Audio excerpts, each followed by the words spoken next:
we're going to cover the basics of migraine, and then we can get in a little deeper, whatever aspects you guys would like to talk about. I thought one of the ways to do it is just to set it up almost like a journalistic piece, but let's talk about the what of migraine. What is migraine? Who gets migraine? Where and when do people get migraines? Why do people get migraines? And what can we do about it? So what is migraine? Let's define migraine, okay? There are two basic big types of migraine. The largest group, about 2/3 of people, have migraine without aura. And this is defined by a headache that fulfills the following criteria. You have to have at least 5 attacks of this type of headache. A headache that lasts 4 to 72 hours untreated, has at least 2 of the following characteristics. Unilateral, does not have to remain unilateral throughout the headache. Most headaches don't, but usually starts on one side or the other. Pulsating in quality, moderate to severe pain, aggravation by or causing avoidance of routine physical activities. And then at least one of these qualities is present during a headache. Photophobia, that means light sensitivity. Phonophobia, sound sensitivity, or nausea and or vomiting. And then not attributed to any other disorder. So that is what we call primary migraine and without aura. And then there is migraine with aura, and about 15 to 30% of migraineurs have migraine with aura. And this is a little bit more complicated. So they have a fully reversible neurologic symptom, usually prior to the onset of the head pain. And the reversible symptom is most commonly visual, but can be sensory, such as numbness or tingling in a part of the body, can affect your speech, your production of speech, or your understanding of speech, as we saw in that video earlier. Motor can have some weakness. There can be brainstem, and by brainstem I mean dizziness, vertigo are usually the most common ones, and then retinal is a little bit of a different one, but basically some visual changes. And then this aura needs to fulfill the following 2 of the following criteria: at least 1 aura symptom that spreads gradually over 5 minutes, and or 2 or more symptoms that can occur in succession. Each individual aura symptom lasts 5 to 60 minutes, and at least 1 symptom is unilateral. The aura is accompanied or followed within 60 minutes by a headache. So it's usually aura, then headache. Sometimes they overlap each other, but the key to migraine with aura is that it's a fully reversible symptom. Again, and then not better accounted for by any other diagnosis. And in cases of severe aura, a stroke or a transient ischemic attack should be excluded. As we said, 15 to 30% of patients have aura, and some of the auras, the visual changes, numbness and tingling, weakness, altered perception, cognitive impairment, expressive aphasia, meaning your ability to produce speech, receptive aphasia, your ability to understand speech, dysarthria, just your ability to speak, the motor control of your mouth, and incoordination are some auras. But this is an example. These are some examples of visual auras, and these were taken from some of the patient websites where patients have actually made computerized drawings or sometimes hand drawings of their experiences with aura. So what you'll notice is this sort of central, most people have a central loss of vision, and that's called a scotoma. And then there's usually a peripheral light, we call it scintillation, so moving lights or clear lights or fluttering lights. We call that a scintillating scotoma. Sometimes you see a sort of crosshatch up and down pattern. That's called a fortification spectrum, named after fortification walls of old medieval cities. Some people have seen those. I don't know if any of you have ever had an aura like that, but people will look, they'll try to describe the aura to me, and I'll say, did it look like this? And I'll show them one of these computer pictures, and They're very impressed at me, but it's nothing I'm doing. That's just very common. I mean, many, many, many people have similar experiences. Who gets migraine? Let's talk about the epidemiology of this. 36 million Americans have migraine. So let's put that in a little bit of context. You are often told in the news that we have a crisis of diabetes in this country, a crisis of heart disease in this country. 29 million Americans have diabetes. 26 million Americans have heart disease.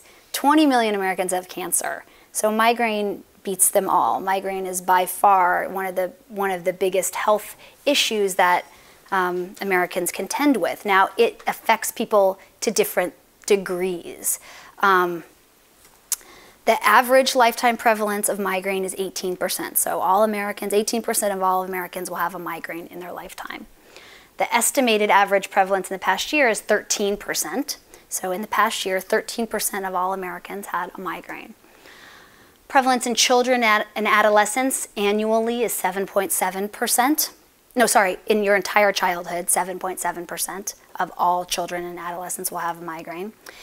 And a very small percentage of those people, 3%, 3 to 4%, develop chronic headache, which is a headache more than 15 days per month. And that's typically, question?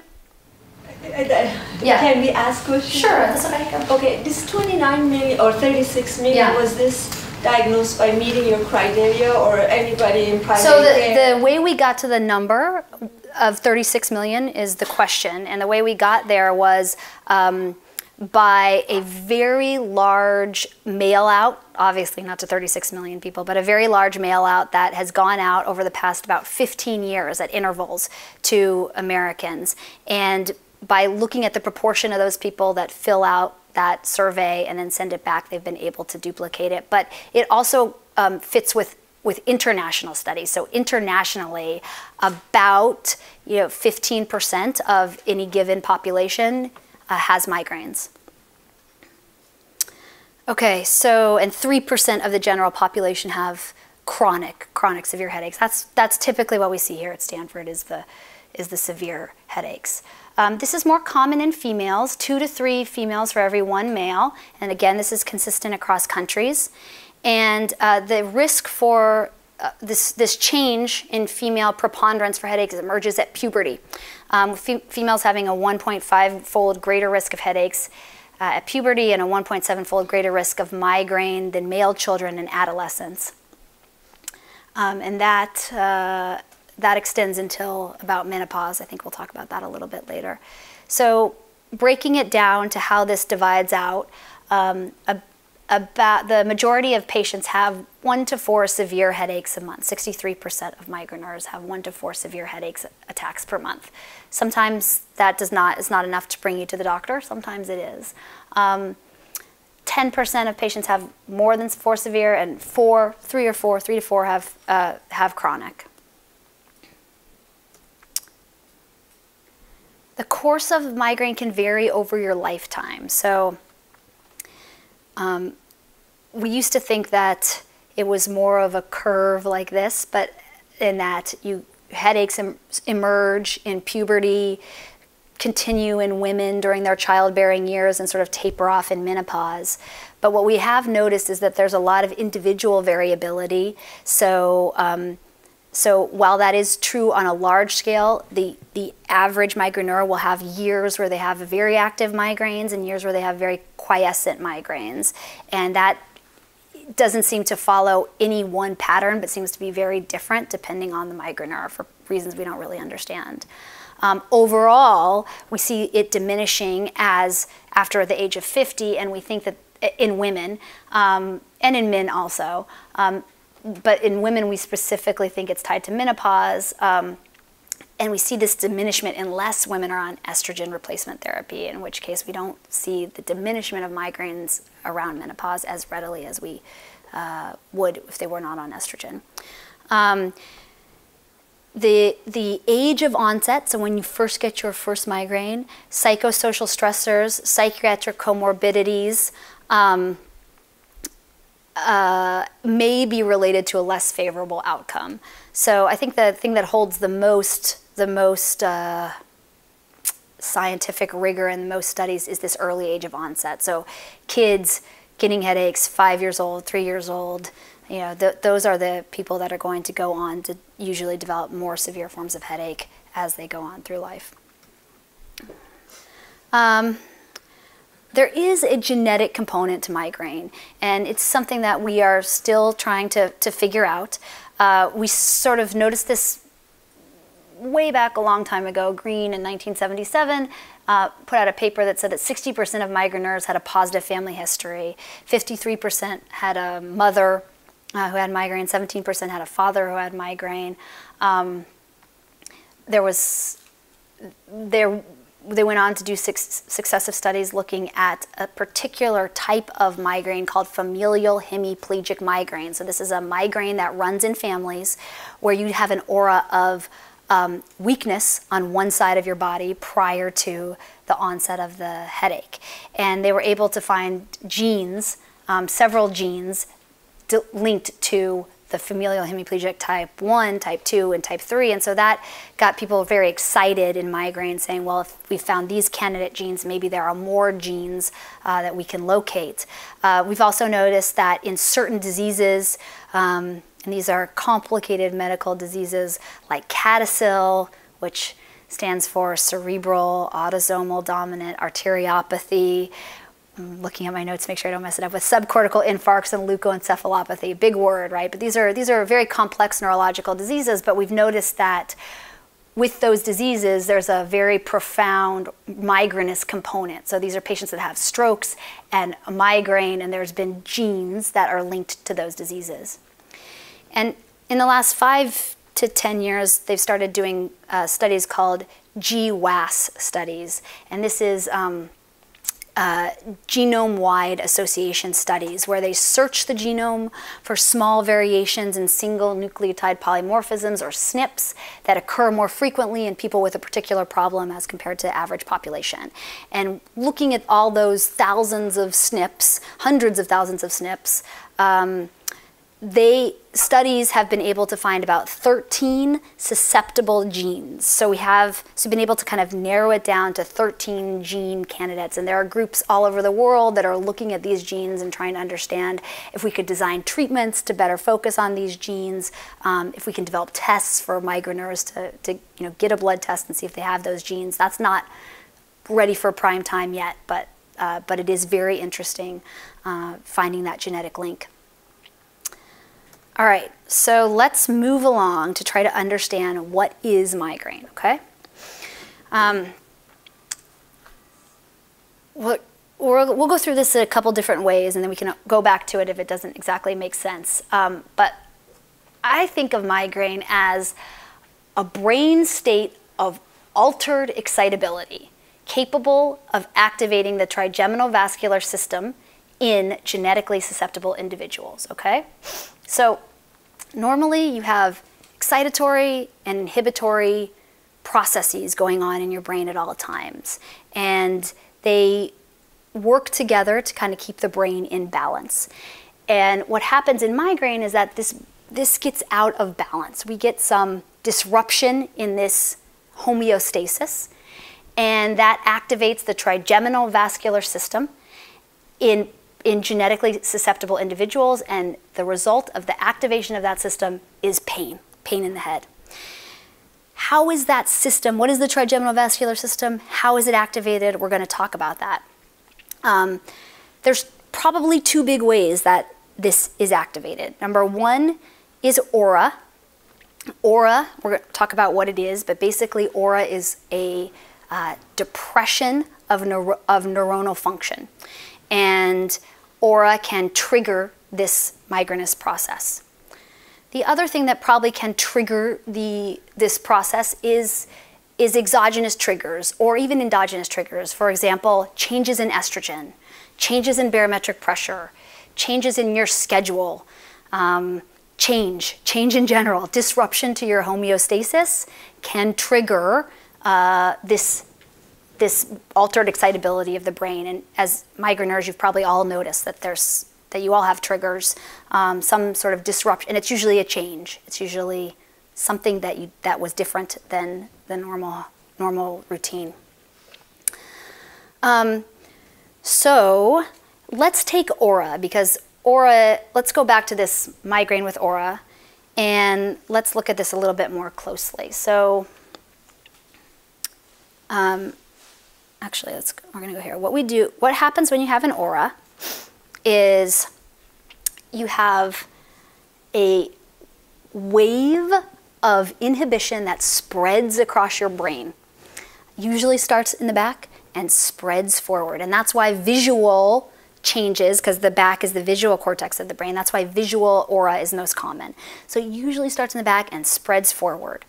And when you get that aura, what happens is it causes the neurons to change how they're firing, and those neurons will then release hydrogen, they'll release potassium, they'll release other agents like nitric oxide, and that will that will bubble up to the blood vessels around the brain, cause some dilation or reactivity of the blood vessels in the brain, which will then stimulate the trigeminal nerve. And once the trigeminal nerve starts firing, that's when you start to feel pain, when it builds up a critical mass. So the trigeminal vascular system is this relationship between blood vessels and the nerve that innervates the blood vessels. So if a blood vessel changes rapidly, expands, or rapidly contracts, that nerve, that supplies sensation, gets activated. And in cortical spreading depression, when that blood vessel expands, it also releases a neuroinflammatory soup. A bunch of peptides which are released, CGRP being one of them, and that also causes those neurons to fire. So we have dilation, release of neuroinflammation that causes those neurons to fire. When those neurons build up a critical mass, it travels up to your brainstem, travels up to your brain, and it explodes into pain. Some people have a gate on their, we all have a gate. We all have a gate that keeps out these excitatory signals. But in migraineurs, you can imagine that maybe the gate is a little bit easier to open than in others. So in migraineurs, these signals are building up, and maybe Nora would be able to keep those signals at bay, but maybe a migraineur might not be able to keep those signals at bay. Those signals travel up the brainstem, travel up to the cortex, where they are perceived as pain. And so, aura is one way that this process can happen. And then there's also peripheral triggers are another way that this process can happen. So here's just another illustration of this process. Here you have blood vessel dilatation, you have release of neuropeptides, it activates the trigeminal ganglion, activates the trigeminal nerve, the signals travel to the brainstem, up to the thalamus, up to the cortex, where your brain perceives that as pain because the volume of those signals is so loud. And then the problem, what happens here is that this becomes sort of a vicious cycle, because as this nerve is firing, it creates more neuroinflammation, and then more neuropeptides are released, and then they signal to keep the nerve firing. So this whole process keeps on going, and it can be very hard for some people to shut it down. So let's take a peripheral trigger, for example. This would be somebody who has allergies. So if you have a lot of allergies, it's spring, you have hay fever, you get a lot of allergens in your nasal mucosa, you start developing histamines and mast cells, and all of those cells coming to the nasal mucosa trigger the trigeminal nerve to be activated. It starts firing. Because it innervates the blood vessels, when it starts firing, the blood vessels change their diameter, they contract and relax, dilate and constrict, and they start releasing the neuroinflammation, and then the whole cycle gets started. Signals travel up the brainstem, and if you're not able to gate that appropriately, it can travel up the brain and change into migraine. Does that make sense? Okay. So let's talk about triggers you guys are, or a lot of people were nodding their head when we were talking about triggers. I think every migraineur has their own individual triggers. But what I tell people is that is usually the change in something. So migraineurs need to have a boring life, the same thing every day. Got to go to bed at the same time every night, wake up at the same time every morning, eat regular meals every day with protein. Protein helps you burn calories more regularly. If you're going to have caffeine, have a small amount and have it every day. Not even on Sunday. It's when you change things, that's when you get into problems. And it's very hard to tell a teenager that they have to have a regular, boring life. So a lot of times, migraines, you're going through puberty, you're a teenager, your migraines are just starting, and you do not want to have a regular, boring life, and so things get out of control. As you get older, it's easier to kind of regulate your schedule. But for my migraineurs that are going into, my younger migraineurs who are going into college, going off into the working world, I tell them to think about having a regular life. So working the night shift is not going to be a good job for you. Working some job where you frequently have to change time zones may be a challenging job for you. So, just as a diabetic needs to tailor their life to their disease, a migraineur needs to recognize that they need to work to keep their brain in homeostasis. Question.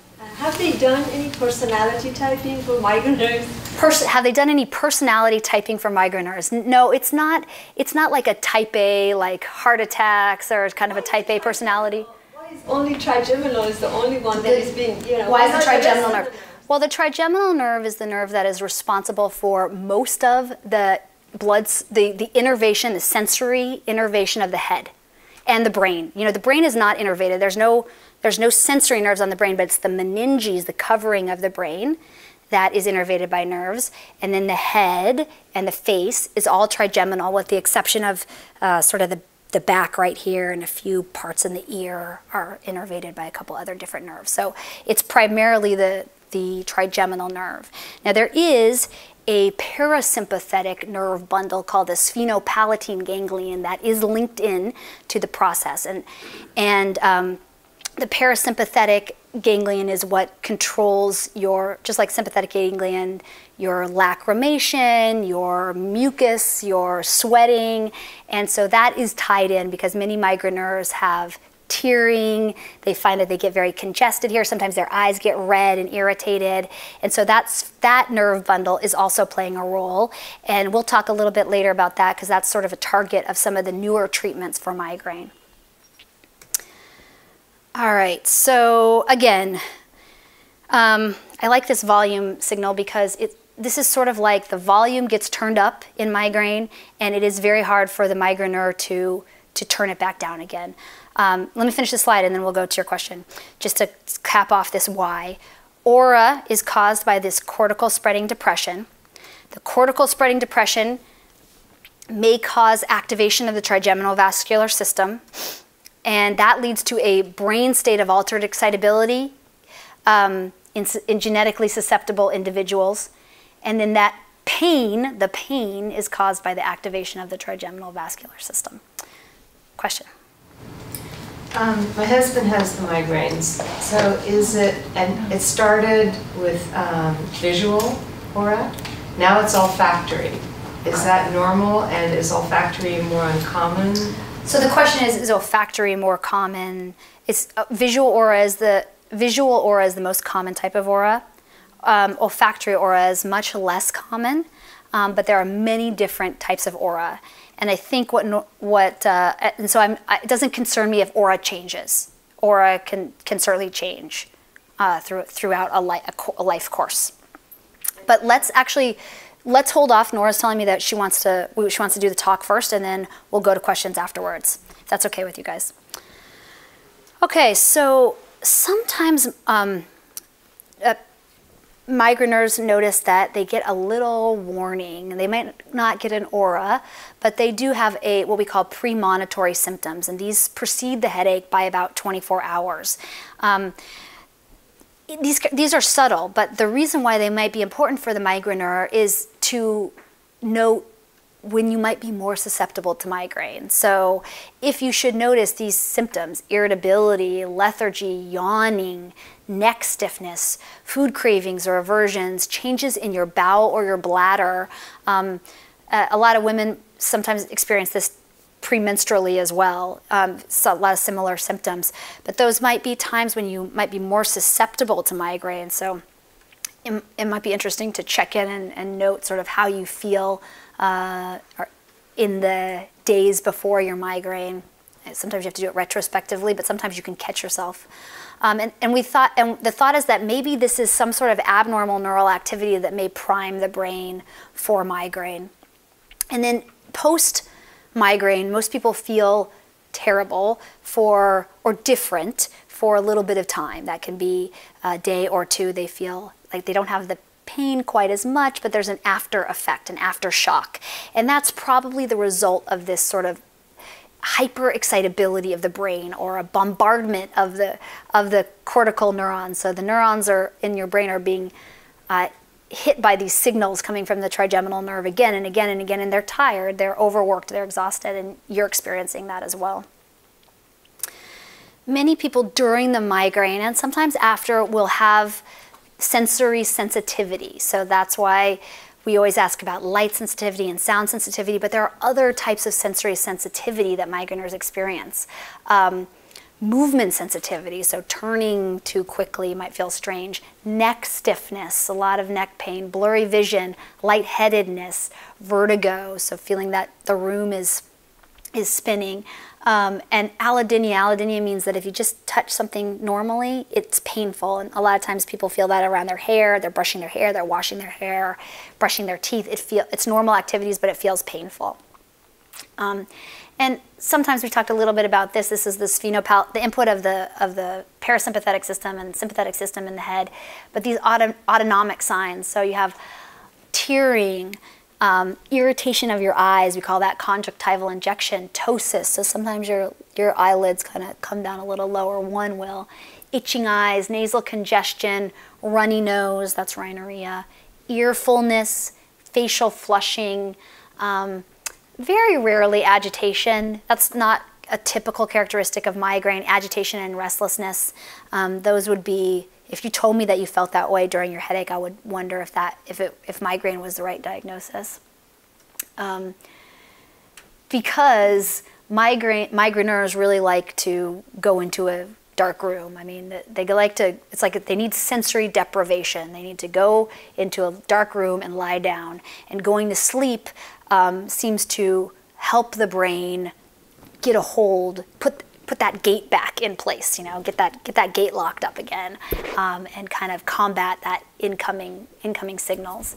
So the things that we will talk about in treatment are lifestyle modifications, which I already gave you my little 1-minute spiel about that, but we'll go over it again. Preventive medications, rescue medications, alternative medications, and interventions, and then we can talk about extreme treatments. And then we can also talk about novel treatments, things coming down the pipeline.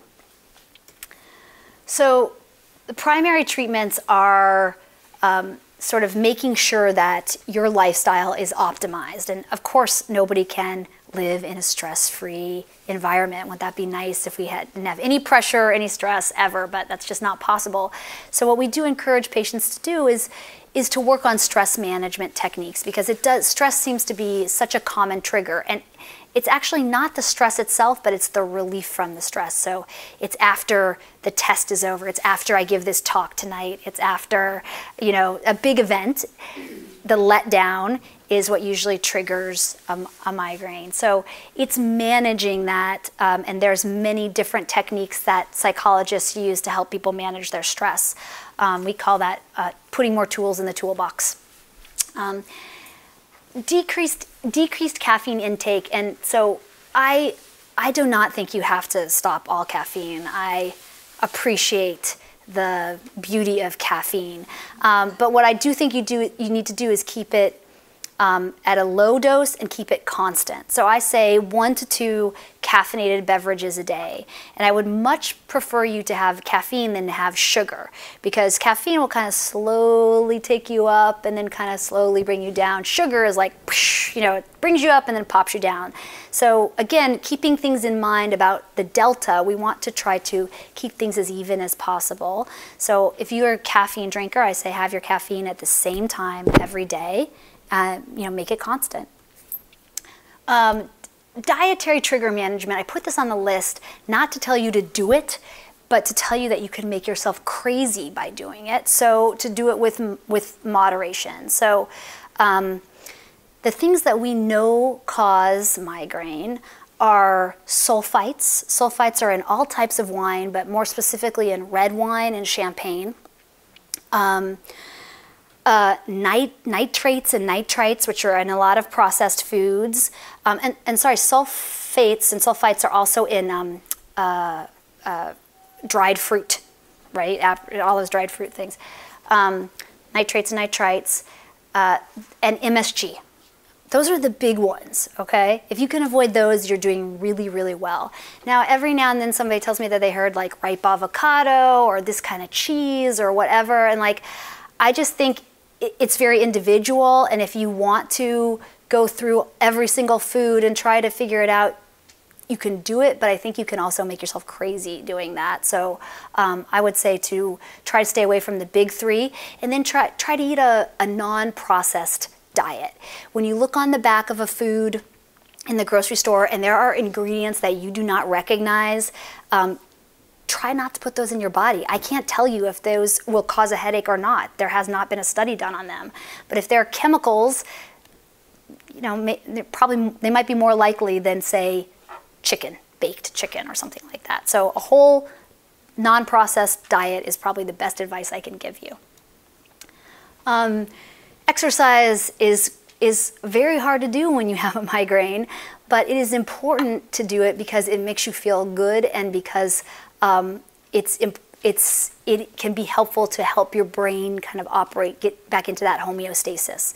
So I say try for 20 minutes a day. It doesn't have to be that you're running a marathon, but on the days you're not feeling good, put on the glasses, put on the hat, try to get 20 minutes of walking in. On the days you're feeling good, go to the gym, see if you can do a little bit more vigorous activity.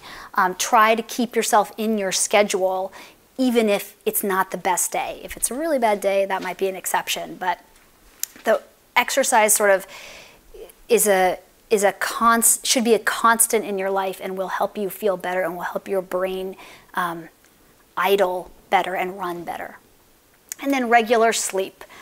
We all know that sleep helps migraines, and it helps your mood, and it is a sort of curative, necessary process. So do it regularly. That's all I can say. Please sleep.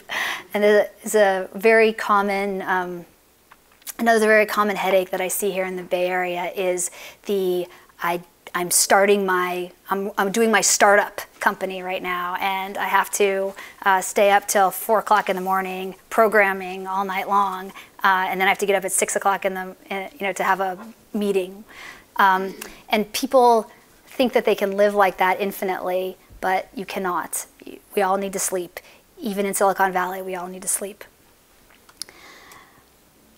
All right, so if you're getting to the point where your headaches are really getting out of control, and that varies from person to person, the usual indication is for starting a preventive medication is about 4 headaches, 6 headache days a month, 4 headache days with at least some impairment.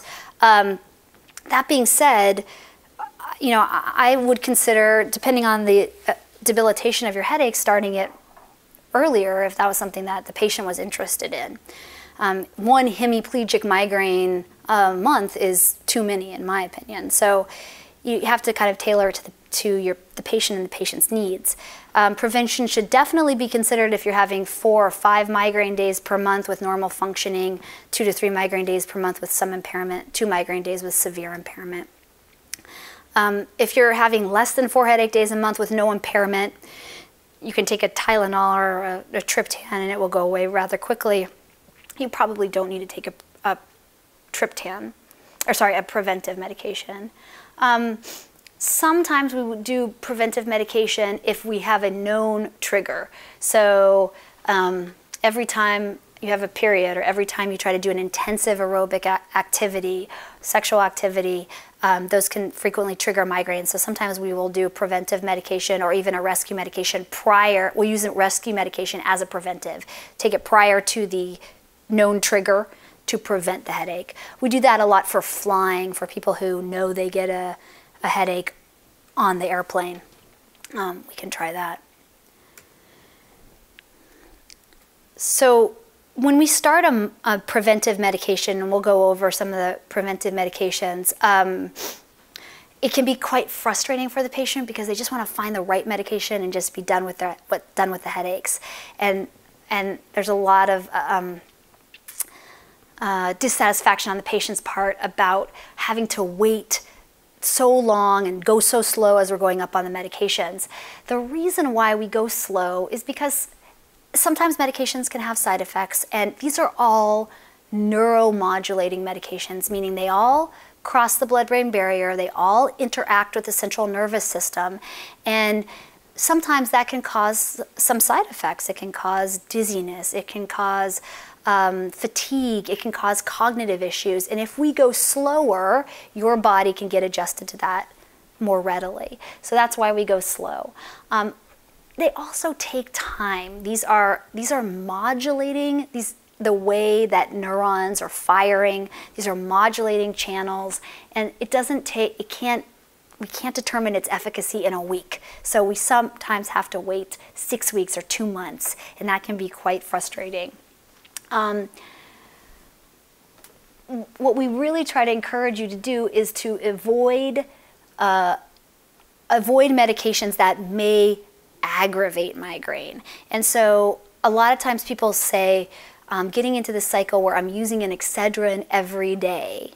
And that actually is what we call, is something called medication overuse headache, where you are using a rescue medication daily, and it is actually triggering sort of a rebound in your headaches. And so what we need to do is try to get you off of those rescue medications, inappropriate use of rescue medications, and get you on a preventive. And that's really hard to do, right? Because you really want to take your medication that you know that works, and you don't want to take this medication that the doctor gave you that's, doesn't seem to be doing anything right yet. It's important to come back and not to give up. So a lot of times people get frustrated, they don't want to go back to the doctor, it's hard to go back for follow-up. But there are many medications to try, and so it's important to follow up with your doctor. It's important for doctors and for women of childbearing age and their partners to make sure to discuss the risk of pregnancy on these medications. Most of these medications are teratogenic, meaning that they can affect the fetus. And so if you are considering a pregnancy, if you are not using contraception, it's important to know the risks before you take the medication, and the doctor should explain that to you. But if they don't, then you should ask. This is what it should involve the patients in their care to improve patient adherence. That's what this is a paper from some headache doctors to other headache doctors. It seems sort of obvious, but it is important.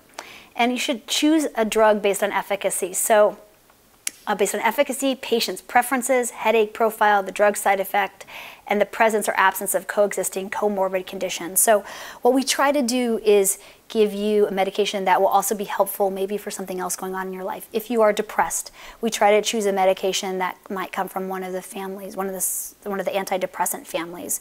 If you have obesity, we may try to choose a medication that helps with weight loss and migraine. So we try to, if you have high blood pressure, we might try to choose a medication that comes from the antihypertensive family. We try to give you kind of a twofer so you get more use out of the medication. So the American Academy of Neurology came out with a practice parameter where they reviewed sort of all of the literature, all of the studies on preventive medications in 2012, and came out with their best recommendations as to the most efficacious, most well-studied medications. And so level A is sort of, that's the best evidence. There's three, and the first one is topiramate, which is Topamax. Topamax has 11 studies. It has 2 large multi-center double-blind placebo-controlled trials. The dose recommended in these studies varied from 50 to 200 milligrams. The typical dose that we use is 100 milligrams. And there are side effects to this medication, which can make it challenging for some people, mainly cognitive side effects. So again, that's another reason why we go slow, and we stay as low as possible to try to minimize those side effects.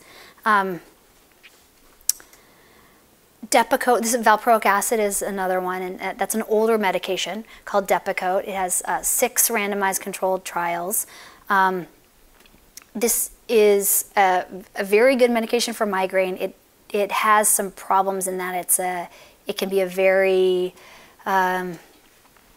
if you get pregnant, it is sort of the most teratogenic of all of the medications that we use as migraine specialists, so we don't recommend it really for young women. It can also cause nausea and vomiting. But many people who are older and have migraines have been on it for their whole lives, and it has worked quite well. Beta blockers are probably the most studied preventive medication. In the United States, we most commonly use propranolol at a dose of 80 to 240 milligrams, or metoprolol at a pretty high dose of 200 milligrams. The side effects are sleep disturbance, weight gain, and fatigue. So, like I was saying, these drugs all have possible side effects. Not necessarily that you will have those side effects, but they do have side effects that we've noticed, and that is, again, why we go slow. The level B preventive medications are SSRIs like Prozac, Paxil, SNRIs, serotonin and norepinephrine reuptake inhibitors, Cymbalta and Effexor in that category, and then tricyclics, amitriptyline, nortriptyline, cypramine, imipramine. Those are all in that family. Those are also all very good medications that I use very frequently, but there's just not quite as much evidence for their efficacy as the first 3. Where do these drugs work? It depends on the drug, but in general, some of them work sort of at the brain level. They work on cortical spreading depression. They work to modulate serotonin and norepinephrine. They work at the brainstem in beta adrenergic channels in the brainstem, and then they also work peripherally to mitigate neurogenic inflammation and quiet down that neuroinflammatory soup that we were talking about. A few more preventives. There's also herbs, and these are actually studied. Germany does a lot of work on herbal medications, and they have double-blind, randomized controlled trials. Butterbur is one of the most effective ones. 75 milligrams twice daily, the Petasites extract. There's been a little bit of controversy over Butterbur because there are lots of different companies that make it, and it has been taken off of the market in Europe due to some concern that it was not being processed correctly. So I think the kind of long and short of it is to maybe use a little bit of caution with Butterbur and talk to your provider before buying just any over-the-counter brand. Riboflavin, 400 milligrams, was found in a randomized controlled trial to be superior to placebo in reducing headache frequency and severity. And feverfew was not found to be efficacious in a randomized controlled trial, but the extract of feverfew has been shown to be effective. That is available in Germany, and you could go online in Germany and get that extract. And NSAIDs are not, NSAIDs are ibuprofen, Advil, naproxen, those types of medications. They're not indicated as a preventive, so not as indicated as a prophylactic, but a lot of people use them, we're using them. Overall, we try to use them as a rescue medication, not as a daily medication. So now we can move on to acute medications, and those are the triptans, and those are the biggest class of acute medications. These are serotonin agonists, and they act at a couple different places. They act on the trigeminal nerve, they act at the brainstem, and they also act probably in this neuroinflammatory soup that we were talking about a little bit earlier at the blood vessel. They are effective for acute migraine, and they're better when they're taken earlier. So patients treated within the first 90 minutes are less likely to experience a recurrence than patients treated after 2 hours. A couple contraindications: if you have heart disease, that's the main contraindication. So in patients as they age, you might start off with a triptan in your 20s or 30s. When you're getting into your 60s and 70s, you might need to rethink that with your primary care doctor if you have any signs of heart disease. Because it does cause a little bit of constriction of the blood vessels. Not a lot, but a little bit. There are many different kinds of triptans. And the ones that we know most commonly in the United States are the ones that are generic. So sumatriptan is generic, rizatriptan is generic, and naratriptan is generic. Just to touch on some of their differences briefly, the two at the bottom are the longest acting. So this lasts about 24 hours. This is about 6 hours, and the rest of these medications are shorter acting. Their onset is about 30 minutes and they last about 2 hours. So if you are a person who has a 3-day cycle of a migraine or a longer migraine, then one of the longer acting triptans would be a better fit for you. They come in many different forms. So there's pills, there's nasal spray, there's oral dissolvable tablets for people who are very nauseous. There's an injectable for migraines that come on really rapidly. There's a patch, or like a sticker patch that heats up and absorbs into the skin, which is kind of interesting. And there are some suppositories as well. The typical approach that we use is to go for the highest strength first. So sometimes if you feel like you've tried a triptan and it didn't work, you may want to make sure that it was indeed the highest dose available. Sometimes there used to be caution and more caution. Doctors used to be more cautious with using these medications. We now know that they're very safe and very well tolerated.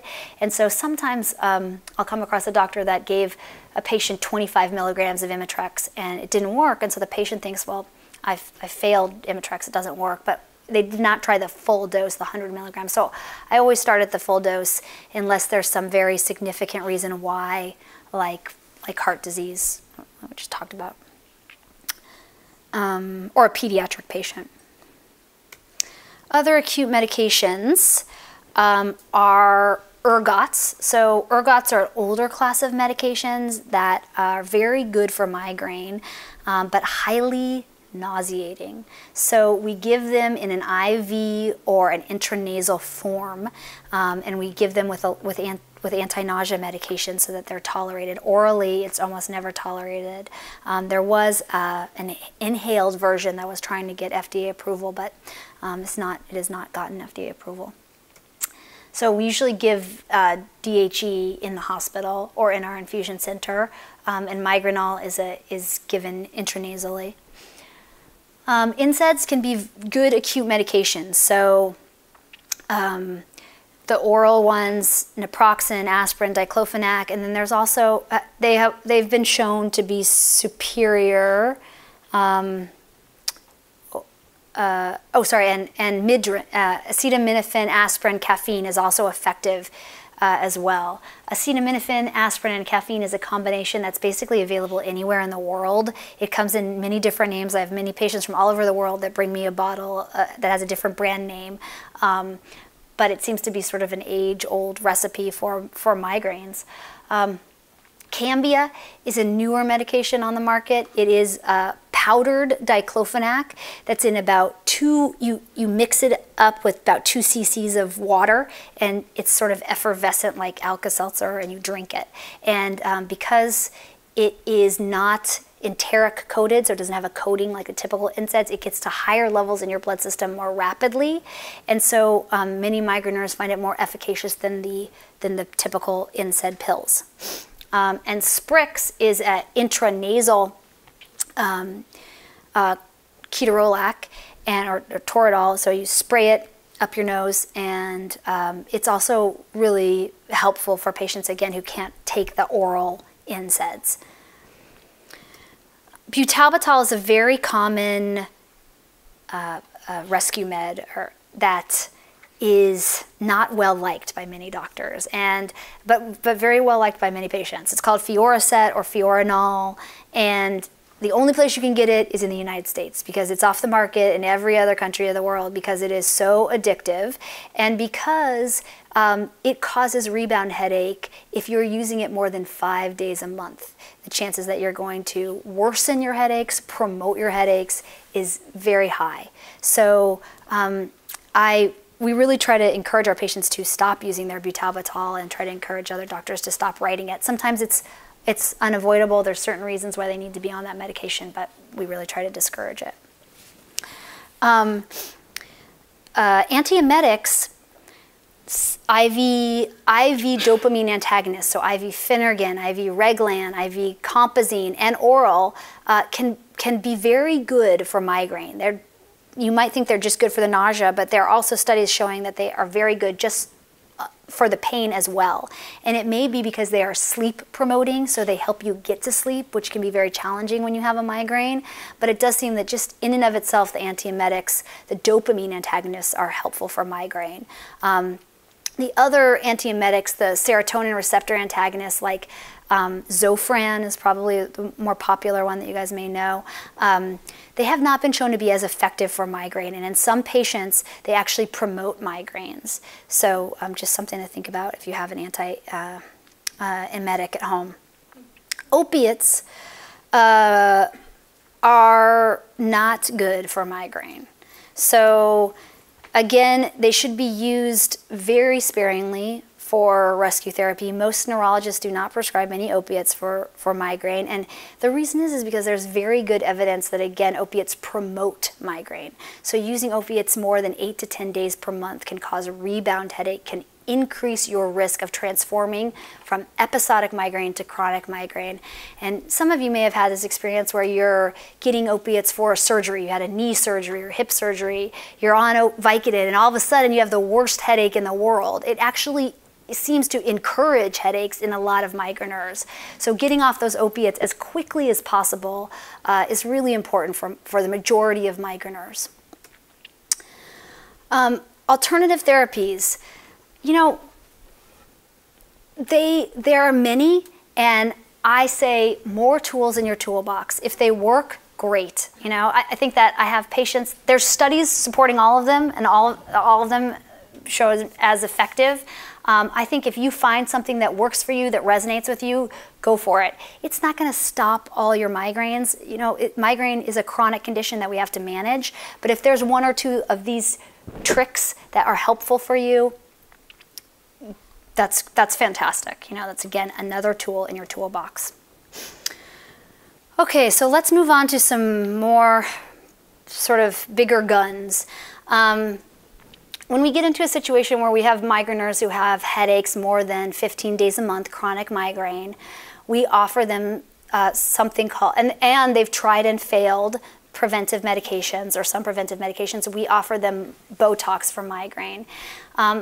Botox is given in 31 different injections all over the head and neck in places where migraineurs typically feel pain. The protocol was developed sort of by a group think of a lot of prominent headache doctors, and then has been tried and tested in multiple trials and shown that in about 40 to 60% of patients with chronic migraine, it's effective in decreasing the frequency and severity of your headaches. Injections have to be done every 3 months or every 12 weeks usually for most people. But again, this can be an adjunctive treatment that can be very helpful. We talked a little bit about IV DHE, but DHE is an ergotamine. It's effective in eliminating intractable headache in 89% of patients in 48 hours. So it is a very good tool for a patient that has a headache that just skyrockets out of control and is not gonna slow down. It's harder when you've been at a headache for 5 years. You've been having a severe constant headache. It may not be as effective. But for patients who are in a situation where they're above and beyond their usual migraines and they're in a headache cycle that won't break, this can be a very helpful course. And we bring patients in the hospital and we do DHE 3 times every 8 hours for up to 5 days. This is called a greater occipital nerve block, and this is another technique to sort of break a cycle or to help you taper off a medication, help break a rebound cycle. So the occipital nerve feeds into that same part of the brainstem as the trigeminal nerve, but it's very hard to do a trigeminal nerve block in the office. It's a little bit dangerous. Occipital nerve just sits right back here. If you push on the back of your head right here, it's right there. I could put a little bit of numbing medication in there and inhibit that nerve input and try to quiet down that building noise in the brainstem and prevent it from escalating up to go into a migraine. So there have been studies where they try to do a series of nerve blocks, a nerve block every week for a few weeks and then every month for a few months in an attempt to kind of help the migraineur keep that gate locked and prevent that escalation of input. The other interesting new treatment so this is not a new treatment, but it's one that we're doing more frequently to help patients in addition to medications. This is an older treatment that got sort of a revitalization. So there's several companies that have developed intranasal catheters that can put a little bit of medication numbing medication back in the back of the sinuses here, and then that medication sort of drips down into the Sphenopalantine ganglion, which is that nerve bundle that we talked about that sits behind the sinuses.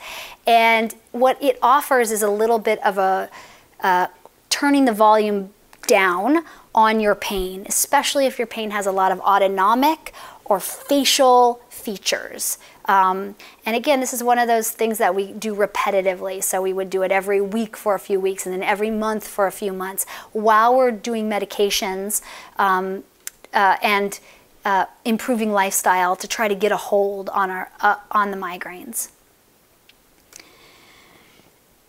There are lots of neuromodulators coming on the market nowadays, and these are actually exciting. Some of them work through electrical stimulation, like cephaly, which is sort of electrical inputs, and some of them work like this one, e-neura, which is a magnet, transcortical magnetic stimulation. And the idea with the nerve modulators, this is a vagal nerve modulator right here called gammacore. The idea with those is to provide sort of an inhibitory sensation, which again travels back to the brainstem and helps kind of clamp down on those ascending signals so that your brain's not sending that signal up to the brain. This magnet, this is a handheld magnet that you click if you have a migraine, and we think it is helping at a cortical level modulate those neurons in the brain. So that is also a really exciting treatment that is, and these are all things that you are able to do in your own home. Cephaly is on the market. You can buy cephaly. The vagal nerve stimulator, I do not believe is out on the market yet. And this one is the e-neura transcortical magnetic stimulator is in trials right now, but it is available with a doctor's prescription, and you can rent it. And the nice thing about these is that they are not harmful. Other than a tap or a pulse, it's not going to hurt you. It's a very safe and very well tolerated treatment. So there's one new medication that everybody is really excited about in migraine, and that is called CGRP modulators. So CGRP, remember, is sort of the predominant peptide in this neuroinflammatory soup. And the thought is that if you can stop CGRP, maybe you can stop this neuroinflammatory process and break up this vicious cycle. There was a CGRP antagonist, a class of medications that were being brought to market a couple of years ago. They failed to make it through their phase 2 or phase 3 studies. And now there are 3 monoclonal antibodies. I believe 3 companies are doing this. These are going to be delivered either IV or sub-Q monthly. So the idea is kind of like a monthly maintenance to try to minimize, quiet down this neuroinflammation, and prevent migraines. And so far, everything is looking really good in terms of these companies' studies. So we're all keeping our fingers crossed because this would be a very novel treatment. Seems like it's very safe in all of the studies so far, and very simple for the patients, right? Just like you have your monthly infusion for bisphosphonates, for some of the bone medications. This would also be a monthly infusion for migraine, which would be really neat. Okay, so I think we talked about some of the resources. American Migraine Foundation, American Headache Society, the National Headache Foundation, 36 Million Migraine Campaign. We have a great video. If you Google Stanford Headache College, my colleague Rob Cowan has a cartoon video where he talks about migraine, and it's very clever and well done. And this I took from the American Headache Society patient site. It's called the Migraineurs Bill of Rights. So I think that as migraine patients, many of you may have felt that your complaints have been minimized, or you've been sort of pushed away by doctors who weren't interested in your migraines. And I think it's important that you all know that we take migraines very seriously here at Stanford, and many places, many academic centers do. I would encourage, if you haven't seen a headache doctor, to see a headache doctor, somebody who's had a fellowship training specifically in headache and who is interested in trying their best to help work with you to manage your headaches. I'll leave it up for another minute in case anybody else wants to read it. It's a lot of rights, but the point is that you have the rights. I like this one. I have the right to be treated courteously and responsibly in the emergency room. That's a big one that a lot of migraineurs struggle with. All right, so, and then finally, I think I talked about this already, but this is the 36 Million Migraine Campaign. Again, we're trying hard to change the course of this disorder.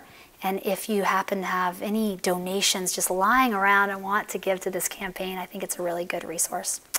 Okay, I'm happy to take questions. Thank you.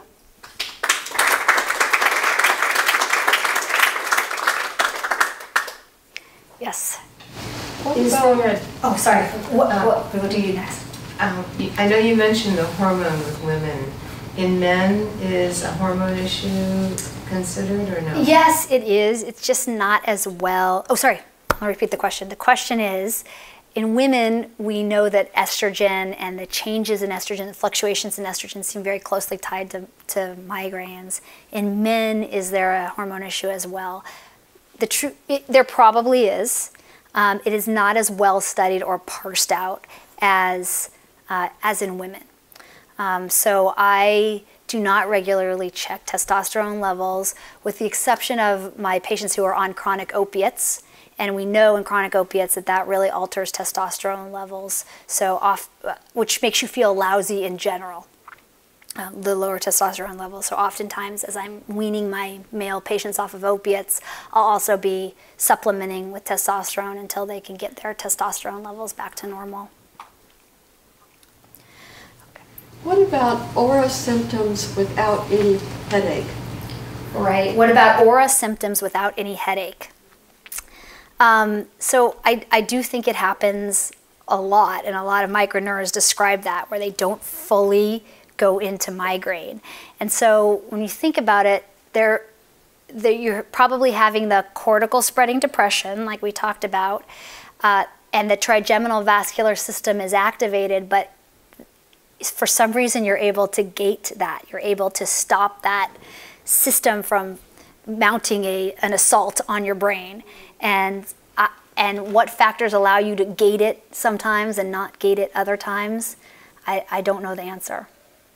I had the headache problem in my 20s and got rid of it. Yeah. By just a very mild lifestyle change. Had no further symptoms at all until my late 50s, when I was diagnosed with Meniere's, but I have since learned that it's not Meniere's, it's migraine. And I've had olfactory experiences.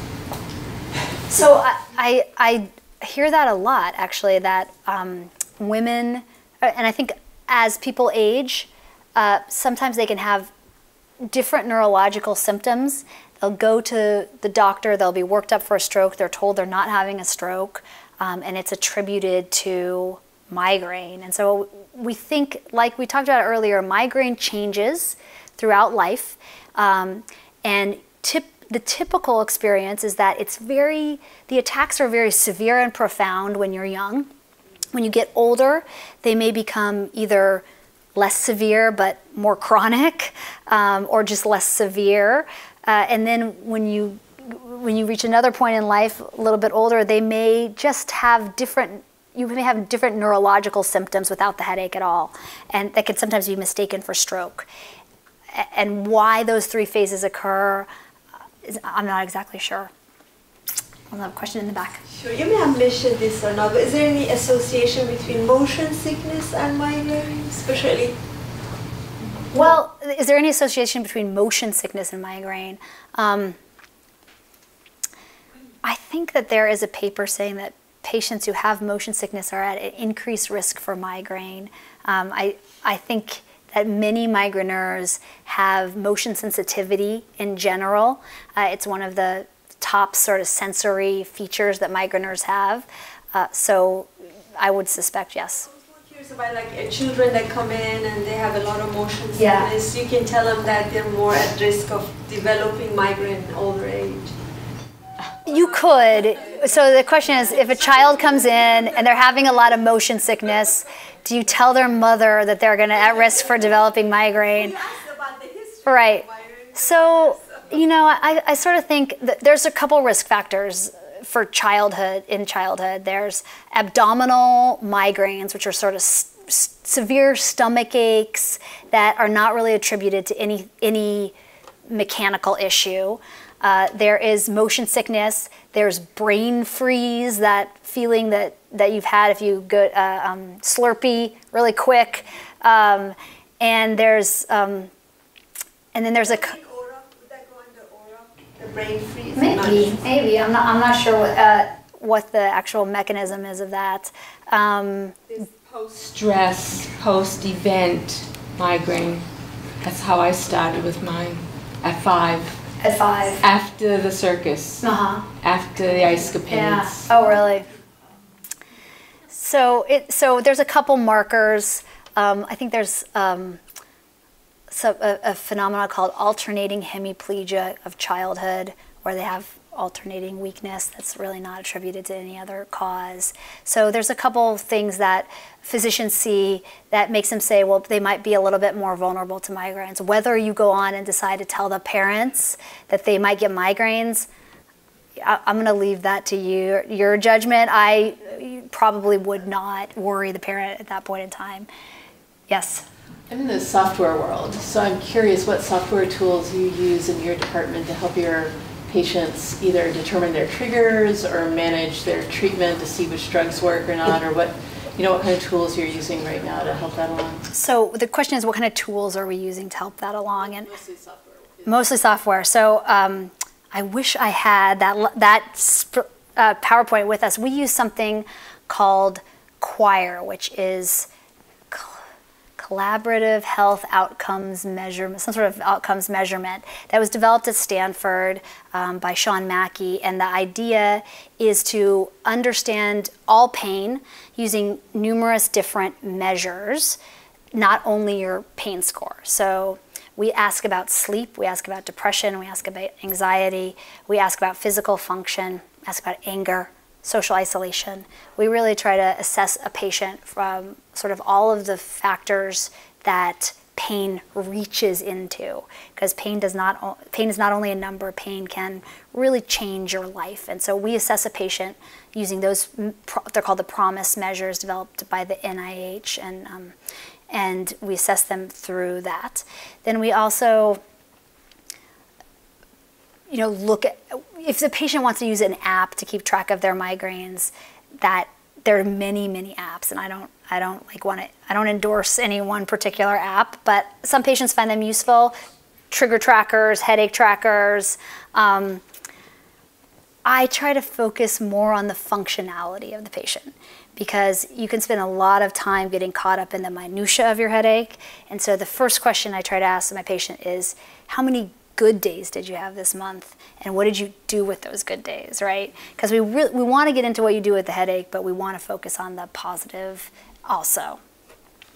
Questions? So yeah, I've noticed just living with a migraineur that doesn't seem like that much has really happened as far as progress. I'm wondering if the funding is NIH funding or wherever is not that great for migraine, or some of things like this. Definitely. I mean, compared to exactly, for the number of people that have the disease, the amount of funding we get is very disproportionate. So yes, there is that. On the flip side, I know it's happening slowly, but considering where we were, 20 years ago, we really have developed a lot of medications for migraine, and sort of working into the neuromodulatory and the CGRP modulators.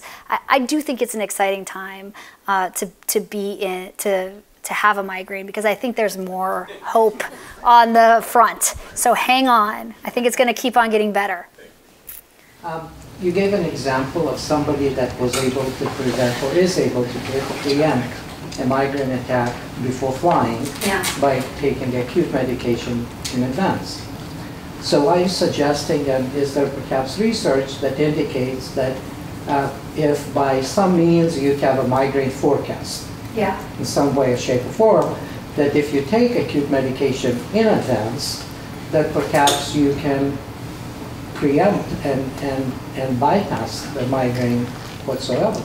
So the question is, if there was a way that we could predict when your migraine is going to come, could you then take a preventive medication? And I know that there are companies that are very interested in that forecast, trying to understand that forecast. I think it varies from person to person. The premonitory symptoms that we talked about, that sometimes occur in patients 24 hours before their headache, the irritability, yawning, lethargy, changes in bowel or bladder patterns can be a warning. So that can, if you pay attention to your headaches and you try to see what happens in those premonitory, what's that premonitory phase like for me, that could be a warning for you saying, hey, I think I'm going to get a headache. But typically the way I do it now is just, if you know a trigger is coming up, take a triptan. Emotional times, you're getting married, you're doing something that causes a headache, it would be okay to take a triptan if we weren't doing it more than 10 days a month, because that's the magic number that you're really supposed to use your rescue medications without getting into rebound headache. Question back there. Someone that I care for has recently had a migraine that led to a stroke, and I wasn't there when it happened, but what can we look for that might be something that I can be ready for the 911 moment? That's a very rare case. So that is very unusual. Oh, so the question was, somebody that she cares for has had a migraine that led to a stroke, and how could we prevent that? How could we be on guard for that? 99% of the time, it's not going to happen. And it makes us think that maybe the two processes are true and not related. It's hard to know. There are very definite reports of this happening in the literature, but is it the adrenaline from the headache? Is it some of the neuroinflammatory mediators that are released from the headache? What is triggering the stroke is very hard to know. Is it the increased heart rate and blood pressure from being in pain? I would say that if a patient has a very severe headache and they've tried their rescue medications, most patients will have a threshold that they know that they need to go to the emergency room, and that's okay to go if you've passed that threshold. What we try very hard to do is to develop a rescue plan and then like a next level rescue plan, right? So that we can hopefully prevent patients from having to go to the emergency room. But if you're used to a certain type of headache and then your headache exceeds that, I think it's okay to be worried about that, and I think it's okay to seek out help. Right next to her.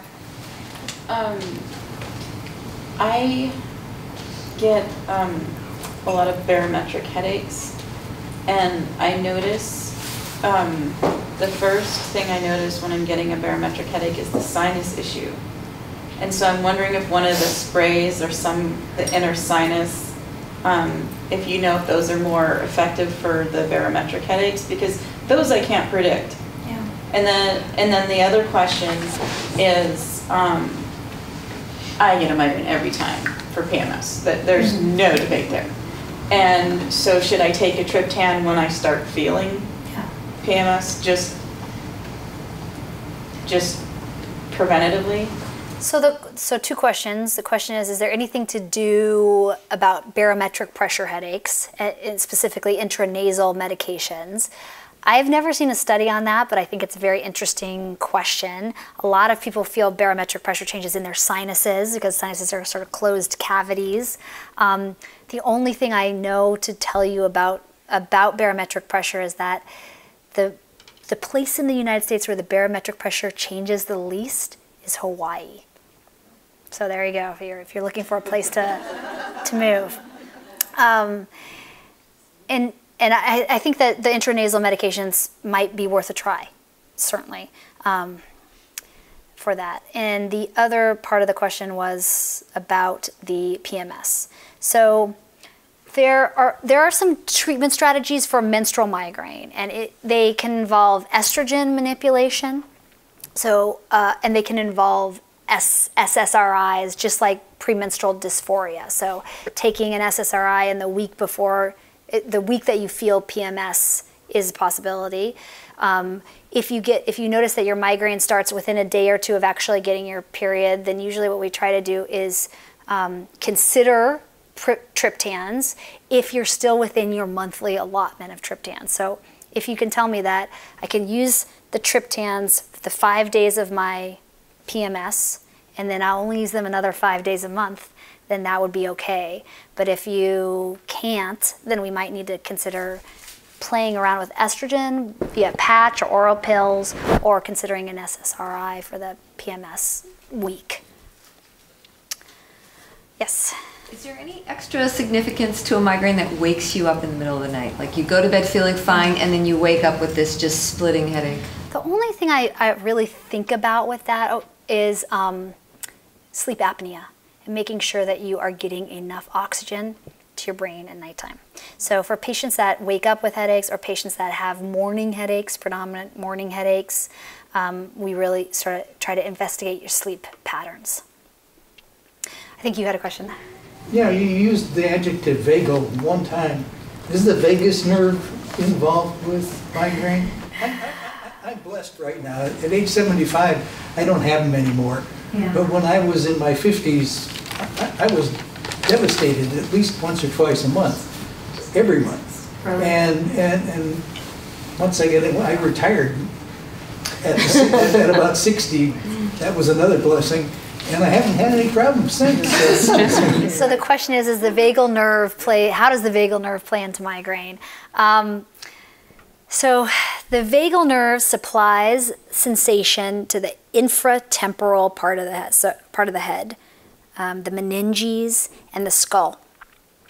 So there is some sensory input into that bundle of sensation, bundle of nerves that's traveling up to the brain, and that the vagal is contributing to. And this company, Gammacore, has been experimenting with this device, this vagal nerve stimulator, for both cluster headache and for migraine headache.